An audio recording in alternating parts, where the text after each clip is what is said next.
नमस्कार. आजच्या भागामध्ये आपण बघूया. इथे तेजसच्या कामाचा पहिला दिवस असल्यामुळे मानसी खूपच जास्त एक्सायटेड असते. तिने सकाळी लवकर उठून दोघांची तयारी करून ठेवलेली असते. घरातली कामंसुद्धा उरकून ठेवलेली असतात. तेजस जाणार तेव्हा ती त्याच्या हातावरती दही साखरसुद्धा ठेवते. तेव्हा इथे तेजस दही साखर खातो आणि मानसीला म्हणत असतो, अच्छा अच्छा, जेव्हा तुमच्या कामाचा पहिला दिवस होता तेव्हा मी जसं दही उधार ठेवलं होतं तसं यावेळेला तुम्ही साखर उधार ठेवली आहेत का? तेव्हा मानसी म्हणते, म्हणजे याच्यामध्ये मी साखर नाही घातली आहे का? सॉरी सॉरी राष्ट्रहित, मी साखर टाकून येते. तेव्हा इथे तेजस म्हणतो, नाही नको नको, तसं गोडच होतं. तेव्हा इथे मानसी म्हणते, का मी माझ्या हाताने तुम्हाला दही साखर दिली म्हणून ती गोड झाली का? तेव्हा तेजस म्हणतो, नाही असं काही नाही आहे. या घराचं काय वैशिष्ट्य आहे काही माहिती नाही. या घरातली माणसं गोड, हे घरसुद्धा गोड, या घरातलं जेवणसुद्धा गोड. तेव्हा मानसी म्हणते, नाही नको नको राष्ट्रहित, हे काही जुळत वगैरे नाही आहे, राहू द्या तुम्ही, काही बोलता. त्यानंतरला तेजस म्हणतो की आई चल मी निघतो, चल मला आशीर्वाद दे. आणि तो आपल्या आईचा आशीर्वाद घेतो. त्यानंतरला आईसुद्धा छान आशीर्वाद देते की यशस्वी हो म्हणून. त्यानंतर तेजस म्हणतो, इथे तात्या कुठे असतील? तात्या त्यांच्या रूममध्ये असतील ना, त्यांचा आशीर्वाद घ्यायचा आहे मला. तेव्हा सुगंधा म्हणते, नाही ना, ते घरामध्ये नाही आहेत अरे. तेव्हा तेजस म्हणतो, का? माझ्या कामाचा पहिला दिवस आहे आणि जाताना मी त्यांचा आशीर्वाद घेतो, त्यांना माहिती आहे, मग तरीसुद्धा ते थांबले नाहीत का? तेव्हा सुगंधा म्हणते, नाही त्यांचं महत्त्वाचं काम होतं ना म्हणून ते गेलेत. तेव्हा इथे मानसी म्हणते, बरं बरं चला राष्ट्रही, तुम्हाला उशीर होतोय, तुम्ही चला बरं. तेव्हा तेजस म्हणतो, तुम्ही पण चला. तेव्हा मानसी म्हणते, नाही नाही, मी माझी माझी जाईन, तुम्हाला उशीर होईल, तुम्ही जा बरं. तेव्हा इथे तेजस म्हणतो, अहो असं काय करताय, तुम्हाला माहिती आहे ना तुम्ही पोचाल 20 मिनटामध्ये, मी जाईन 30 मिनटामध्ये, तरीसुद्धा 15 मिनटं उरत आहेत, कारण ऑफिसला जायला अजून 1 तास बाकी आहे, त्याच्यामुळे मी तुम्हालासुद्धा ड्रॉप करू शकतो. तेव्हा सुगंधा म्हणते, मानसी अगं जा तू त्याच्याबरोबर, तो सोडेल तुला. तेव्हा इथे मानसी म्हणते की मलासुद्धा मावशी आशीर्वाद द्या. तेव्हा तेजस म्हणतो, का? तुम्ही पहिल्या दिवशी गेला होतात तेव्हा आशीर्वाद घेतला होता ना, की आज तुमचासुद्धा पहिला दिवस आहे की मी आशीर्वाद घेतला म्हणून तुम्ही सुद्धा कॉपी करताय? तेव्हा मानसी म्हणते, तुम्ही पण ना गप्प बसा, असं काही नाही आहे. आणि मानसीसुद्धा सुगंधाचा आशीर्वाद घेते. त्यानंतरला इथे आता काका उभे राहिलेले असतात आणि इथे प्रभाकर काका आलेले असतात तोंड लपवून. तेव्हा इथे आता जे काका असतात ते म्हणत असतात, काय रे प्रभाकर, हे काय, तू का तोंड लपवून आलं आहेस? त्यानंतर प्रभाकर काका म्हणतात, अरे काही नाही, आज तेजसच्या कामाचा पहिला दिवस आहे आणि मला बघायचं आहे त्याला काम करताना प्रामाणिक काम करतो आहे की नाही, म्हणून मी माझा चेहरा लपवून आलो आहे. त्याला मी बघितलं की मी निघून जाईन. त्यानंतरला इथे आता मानसी ऑफिसमध्ये येते आणि आपली बेस्ट फ्रेंड काजल हिला प्रेमाने मिठी मारते. तेव्हा काजल म्हणते, अरे वा वा, खूपच जास्त आनंदी दिसते, पहिली दिवाळी खूपच छान पद्धतीने साजरी झालेली दिसते. तेव्हा इथे मानसी म्हणते, हो, मनामध्ये थोडी धाकधुकी होती की दिवाळी कशी साजरी होते काय माहिती, पण खरं सांगू का काजल, माझी दिवाळी खरंच खूप छान पद्धतीने साजरी झाली. हे बघ, मला आहे ना मावशींनी त्यांची जोडवेसुद्धा दिलेले आहेत, म्हणजे हे जोडवे खूपच जास्त स्पेशल आहेत, कारण मावशीच्या सासूबाईंनी त्यांना दिले होते आणि मावशींनी मला दिले. तेव्हा इथे आता मानसी म्हणत असते, आणि महत्त्वाची गोष्ट सांगू का, तेजसने स्वतःच्या हाताने माझ्या बोटांमध्ये हे जोडवं घातलेलं आहे. तेव्हा इथे आता रणजित सगळं ऐकत असतो आणि रणजितला हे सगळं ऐकून खूप जास्त राग येतो की तेजसने ते जोडवं हिच्या पायामध्ये घातलं होतं. त्यानंतरला काजल विचारते, हे सगळं ठीक आहे, पण पाडव्याचं गिफ्ट काय दिलं? तेव्हा मानसी म्हणते, मला माहितीच होतं तू विचारशील की पाडव्याचं गिफ्ट काय दिलं म्हणून. त्याच्यानंतरला मानसी म्हणते, थांब तुला दाखवते. तर इथे मानसीने आता जे घर तयार केलेलं असतं तेजसने स्वतःच्या हाताने ड्रॉइंग केलेली असते, ते गिफ्ट ती खूपच जास्त मानाने आता काजलला दाखवायला आलेली असते. काजलसुद्धा खूप कौतुक करते आणि म्हणते, अगं हे तर तुझं घर आहे ना? तेव्हा मानसी म्हणते, हो ना, मला तेजसने सांगितले की ते आता हे घर परत मिळवून देतील, म्हणजे माझं घर मिळवणं हे स्वप्न फक्त माझ्या एकटीचं नाही, तर ते स्वप्न आता तेजसचं सुद्धा आहे आणि आम्ही दोघंजणं मिळून आमचं घर मिळवणार आहोत. त्यानंतर इथे आता रणजितला हे सगळं काही ऐकवत नाही. रणजित मनामध्ये म्हणतो, अगं मानसी, आधी त्या तेजसला स्वतःचं घर वाचवायला सांग, मग तो तुझं घर वाचवेल. त्याच्यानंतर रणजित येतो आणि काजलला म्हणत असतो की आपल्या एका ठिकाणी जे घर बघायला जायचं आहे तिथे स्ट्रक्चरल ऑडिटर त्याला पाठवून दे आणि मग ते घर आता ऑडिट करण्यासारखं आहे की नाही ते आपल्याला कळेल. त्यानंतरला रणजित येतो आणि म्हणतो, मानसी, मी दिलेलं गिफ्ट तुम्हाला आवडलं का? नाही नाही, थँक्यू म्हणायची गरज नाही आहे. तेव्हा काजल म्हणते, काय गं काय झालं मानसी? तेव्हा मानसी म्हणते, नाही गं, तेजसने मला एवढं स्पेशल गिफ्ट दिलं की दुसऱ्या कुठल्या गिफ्टकडे माझं लक्षच गेलं नाही. त्यानंतरला इथे आता मानसी म्हणते, काजल, माझं तुझ्याकडे एक काम होतं गं. हे स्ट्रक्चरल ऑडिट जे करायचं आहे ते म्हणजे ते तुझ्या ओळखीचे आहेत का जे हे ऑडिट करतात? तेव्हा इथे काजल म्हणते, हो, ते तर माझ्या ओळखीचे आहेत. तेव्हा मानसी म्हणते, नाही गं, आमच्या वाडेचं सुद्धा स्ट्रक्चरल ऑडिट करायचं होतं म्हणून. तेव्हा इथे काजल म्हणते, का गं काय झालं? तेव्हा इथे मानसी म्हणते, नाही गं, म्हणजे आमच्या एका घराचा कोपरा आहे ना, तो खाली पडला आणि नानांच्या डोक्याला सुद्धा थोडंसं लागलं आहे गं, म्हणून मी सुद्धा म्हणत होते की स्ट्रक्चरल ऑडिट करूया म्हणून. तेव्हा काजल म्हणते, घर चेंज करा ना. तेव्हा मानसी म्हणते, नाही गं, तात्यांचं पूर्ण लहानपण तिथे गेलं आहे आणि एवढे जण तिथे राहतात. ते घर सगळ्यांसाठी खूप महत्त्वाचं आहे. पण जर आपण स्ट्रक्चरल ऑडिट केलं तर आपल्या लक्षात येईल ना त्याचं डागडुजी करायची आहे की नाही, ऑडिट करायचं आहे की नाही, ते कळेल म्हणून तुला म्हणते. ते तुझ्या ओळखीचे असतील ना तर आमच्या इथे सुद्धा पाठवून दे ना. तेव्हा काजल म्हणते, हो नक्कीच, उद्या सकाळीच ते येतील ऑडिट करायला. तेव्हा इथे आता मानसीला धीर येतो. त्यानंतर मानसीसुद्धा स्वतःच्या परीने प्रयत्न करतच असते. तर इथे तेजस आता कामाचा पहिला दिवस ऑफिसला येतो. तेव्हा तिथे निलेश येतो आणि म्हणतो की सर, तुम्ही कोण, कुणाला भेटायचं आहे? तेव्हा तेजस म्हणतो की मला डेस्कला भेटायचं आहे. तेव्हा निलेश म्हणतो, डेस्कला? तेव्हा तेजस म्हणतो, हो, कामाचा पहिला दिवस आहे, मग सगळ्यात आधी मला डेस्क कुठे आहे तेच बघायला हवं ना. तेव्हा इथे निलेश म्हणतो, हो हो साहेब, या ना, ही बघा, ही तुमची जागा आहे. आणि तेजस नाही, पहिल्याच दिवशी कामाला जाऊन बसतो रे बसतो की तिथे एक माणूस येतो आणि म्हणतो, तेजस प्रभू. तेव्हा तेजस म्हणतो, हो मीच आहे. त्यानंतर तो माणूस म्हणतो की हो, मी तुम्हालाच इथे भेटायला आलो आहे. आता आपली कामं पटापट करायची. काय काम करायचं आहे ते माहिती आहे ना, जमेल ना तुम्हाला? तेव्हा तेजस म्हणतो, हो, आजचा पहिलाच दिवस आहे, पण मी शिकेन हळूहळू, विचारेन सगळ्यांना. त्यानंतरला इथे आता तो माणूस म्हणत असतो की हे बघा, ही आहे फाईल, हिच्यावरती छोटीशी सही करायची आणि पुढे पाठवून द्यायची. आणि त्यासाठी मी मिठाईसुद्धा आणली आहे आणि मिठाईच्या बॉक्समधून खूप सारे पैसे आणलेले असतात. तेव्हा तेजसला आठवतं की इथे संपतरावांनी सुद्धा सांगितलेलं असतं की पैसा हा प्रामाणिकपणे आणि कष्टाने कमवायचा.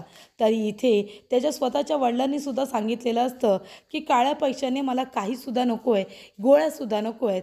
तर इथे मानसी म्हणालेली असते की राष्ट्रहित, तुम्हाला आता असे पैसे कमवून दाखवायचे आहेत ना की थोडे असले तरी चालतील, पण प्रामाणिकपणे ते पैसे कमवायचे आणि बाकीचे पैसे कमवायला मी आहेच तुमच्याबरोबर.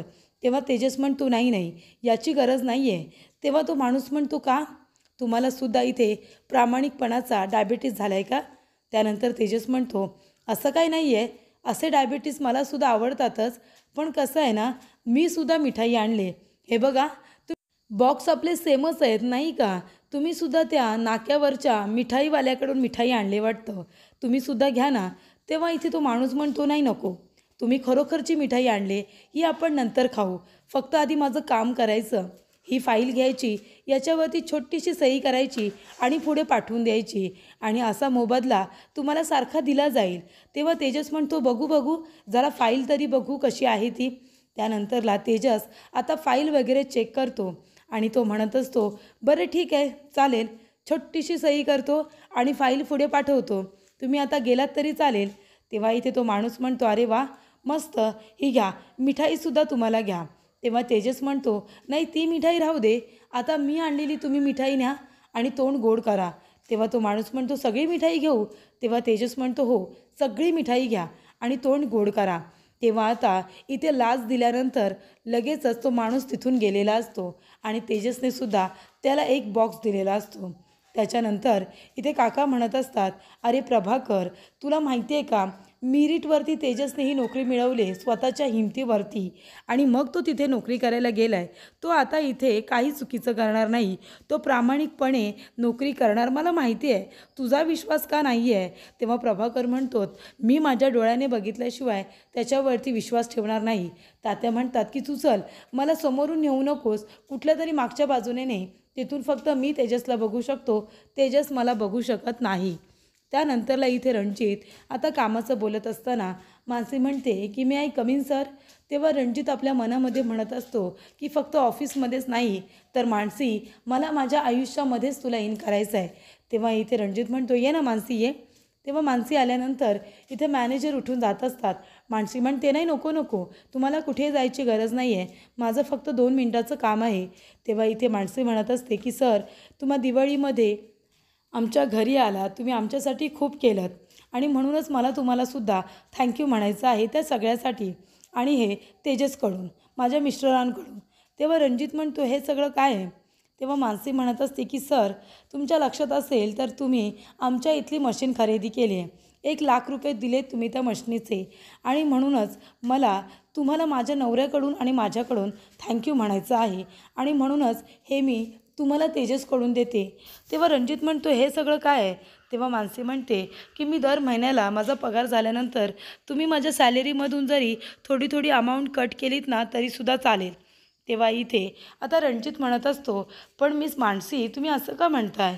हे बघा, हा जो व्यवहार आहे ना तो तुमच्या मिस्टरांमध्ये आणि माझ्यामध्ये आहे, त्याच्यामुळे तुमच्या मिस्टरांनी तुम्हाला हे पैसे मला परत करायला सांगितलेत, हे मला काही आवडलेलं नाही आहे. तेव्हा मानसी म्हणते, नाही नाही, त्यांना याबद्दल काहीसुद्धा माहिती नाही आहे, तेजसने मला काही नाही करायला सांगितलं आहे. उलट मी तर तुम्हाला हेच म्हणेन की तुम्ही प्लीज तेजसला सांगू नका की मी तुम्हाला हे पैसे परत करते. तेव्हा इथे रणजित म्हणत असतो, पण मी लगेच हे पैसे तुमच्या अमाऊंटमधून कट नाही करू शकत सॅलरीमधून, कारण तुम्ही लोन घेतलेलं नाही आहे ना, ऑडिटला प्रॉब्लेम होईल, हो की नाही? तेव्हा मानसी म्हणते, ठीक आहे, दर महिन्याला माझा पगार झाला की मी असेच तुम्हाला पैसे परत करेन, प्लीज नाही म्हणू नका. आणि अजून एक गोष्ट होती, मला माझ्या इथे ऑफिसच्या रजिस्ट्रेशनमध्ये माझं नाव चेंज करायचं आहे, म्हणजे मानसी संपतराव सनस जे होतं ते मला मानसी तेजस प्रभू असं करायचं आहे. तेव्हा रणजितला खूप राग येतो. रणजित म्हणतो, नाही, हे नाही होऊ शकत. तेव्हा मानसी म्हणते, का नाही होऊ शकत? तेव्हा इथे तेजस म्हणतो, अहो पण आहे ना, मानसी संपतराव सनस आहे आणि करंट नेम नंतरला फ्युचर नेम असं इथे काही नसतं, जे नाव आहे त्याच्यावरती तुम्ही नोकरी करू शकता. तेव्हा मानसी म्हणते, नाही, तुम्हाला काही प्रॉब्लेम नाही आहे सर, पण मला प्रॉब्लेम आहे, मला स्वतःहून हे नाव चेंज करायचं आहे, मला मानसी तेजस प्रभू असंच नाव हवं आहे, नवीन ओळख निर्माण करायची आहे ना म्हणून. त्यानंतरला इथे रणजित म्हणत असतो, अहो पण आधीचं तुमचं नाव आहे ना, वडिलांचं नाव आहे. तेव्हा मानसी म्हणते, हो, माझी ती ओळख माझ्याकडून कुणी पुसून घेणार नाही, माझी ओळख तीच आहे की मी मानसी संपतराव सनस ही ओळख माझ्याबरोबर आयुष्यभर राहीलच. पण आता माझं लग्न झालं आहे, मग आता मुलींच्यासुद्धा काही अपेक्षा असतात ना, आपली नवीन ओळख निर्माण करायची असते नवीन नात्याबरोबर. त्यानंतरला मानसी म्हणते की सर, तुम्ही लवकरात लवकर ते काम करू शकता आणि तुमच्याकडून अप्रुव्हल हवं आहे म्हणून मी तुम्हालाच आधी सांगितलं. त्यानंतरला इथे मॅनेजर म्हणतात, मी लगेचच प्रोसेस सुरू करतो, आपण त्यांचं नाव रजिस्ट्रेशनमध्ये चेंज करूया. तेव्हा रणजित म्हणतो, त्याची काही गरज नाही आहे, काही घाई करायची गरज नाही आहे, आता आपली फर्स्ट प्रायोरिटी काय आहे? आपलं काम, आपण त्याच्याकडे लक्ष देऊया ना. तेव्हा इथे आता मॅनेजर गेल्यानंतर रणजित म्हणत असतो की तेजस प्रभू, बघितलं, मानसी आता मशनीचे सुद्धा मला पैसे परत करणार आहे. तिच्या नावाच्या पुढे हे तेजस प्रभू नाव कधीच लागणार नाही, मानसीच्या नावाच्या पुढे हे फक्त रणजितचं नाव लागणार, फक्त रणजितचं, असं तो आता रागानेच म्हणत असतो. त्यानंतरला इथे आता तेजस काम करत असताना तिथे एक माणूस येतो. त्यानंतरला त्याच्याबरोबर ते सर असतात. ते येतात आणि म्हणतात की तेजस प्रभू, हे काय ऐकतोय मी, तुमच्या कामाचा पहिला दिवस आणि पहिल्याच दिवशी तुम्ही लाच घेतली. तेव्हा इथे तेजस म्हणतो, सर, हे तुम्ही काय बोलताय, मी कशाला लाच घेऊ, मी असं काही केलेलं नाही आहे. तेव्हा सर म्हणतात, मी माझ्या स्वतःच्या डोळ्याने बघितलं आहे की तुम्ही कामाच्या पहिल्याच दिवशी लाच घेतले. अहो प्रभू आहात ना तुम्ही, पहिल्याच दिवशी कामामध्ये घोटाळा केलात, एक दिवससुद्धा प्रामाणिकपणे काम करता आलं नाही का तुम्हाला? अशा माणसाला आम्ही नोकरी देणार नाही, यासाठी मेरिटवरती नोकरी मिळवलेत का? मला सगळं काही कळलं आहे, तुम्ही लाच घेतली आहे यांच्याकडून. तेव्हा आत्ताच्या आता मी तुम्हाला या कामावरून काढून टाकतो आहे, तुमच्यासारख्या माणसाची इथे गरज नाही आहे, असं ते सर म्हणत असतात. तर इथे तेजसचं बोलणं आता ऐकूनच घेतलं जात नाही. तुम्हाला कामावरून काढून टाकलं जाते कारण तुम्ही लाच घेतलीत, असं त्याला बोललं जातं. हे सगळं ऐकून तात्यांना आता खूप मोठा धक्का हा बसलेला असतो. तर पुढील भागामध्ये इथे गायत्री म्हणत असते की तात्या, तुम्ही या रूममध्ये जायचं नाही, रूमला डिरेक्टली तिने लॉकच केलेलं असतं. तेव्हा इथे तात्या म्हणतात, हे सगळं काय आहे, धोकादायक खोली, इथे प्रवेश नाही. त्यानंतरला तेजस म्हणतो हे सगळं करायची काय गरज आहे. तेव्हा गायत्री म्हणते मग धोकादायक खोलीच आहे ना ती. नानांच्या डोक्यामध्ये एवढं लागलं एवढं पडलं हे दिसत नाही आहे का तुला. मला काळजी वाटते त्यांची. तेव्हा तेजस म्हणतो चांगली काळजी वाटते. डायरेक्ट त्या रूमला तुम्ही लॉकच करून टाकलं ते. तेव्हा इथे तात्या म्हणत असतात की जाऊ दे सुगंधा, सांग याला आपली रूम आहे ना, आपल्याला काहीच प्रॉब्लेम नाही आहे, आपण राहू बाहेर कुठेतरी. त्यानंतरला तात्या असं बोलल्यानंतर तेजसला फार त्यांच्या बोलण्याचं वाईट वाटतं.